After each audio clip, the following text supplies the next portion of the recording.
તો એક મહત્વપૂર્ણ સમાચાર રાજ્યમાં આગામી 12 કલાક ભારે વરસાદની આગાહી છે। હવામાન નિષ્ણાંત અંબાલાલ પટેલે આગાહી કરી। અમદાવાદ, ગાંધીનગર સહિત મધ્ય ગુજરાતમાં માવઠું થશે। આવતીકાલે બનાસકાંઠામાં ભારે વરસાદ થવાની શક્યતા।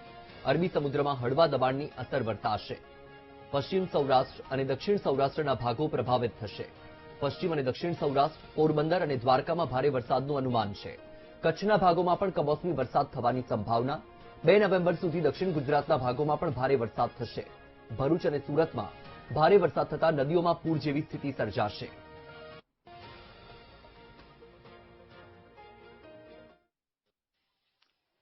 આગામી 12 કલાકમાં લગભગ મધ્ય ગુજરાતના ભાગો, અમદાવાદ અને ગાંધીનગરના ભાગોમાં વરસાદ થવાની શક્યતા રહેશે। તારીખ 30-31માં ઉત્તર ગુજરાતના ભાગોમાં પણ વરસાદ થવાની શક્યતા રહેશે। 2 નવેમ્બર સુધીમાં લગભગ ઉત્તર ગુજરાતના ભાગો, બનાસકાંઠાના ભાગો અને સાબરકાંઠા, અરવલ્લીના ભાગોમાં પણ વરસાદ થવાની શક્યતા રહેશે। બનાસકાંઠાના ભાગોમાં ભારે વરસાદ થવાની શક્યતા રહેશે। આ ઉપરાંત પંચમહાલના ભાગોમાં પણ વરસાદ થવાની શક્યતા રહેશે। 2 નવેમ્બર સુધીમાં ગુજરાતના ઘણા ભાગોમાં ગાજવીજ સાથે વરસાદ થવાની શક્યતા રહેશે।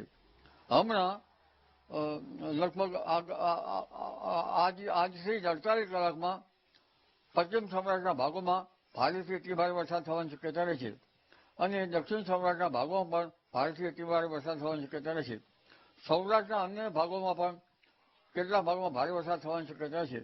ઉત્તર સૌરાષ્ટ્રના ભાગોમાં પણ વરસાદ થવાની શક્યતા છે।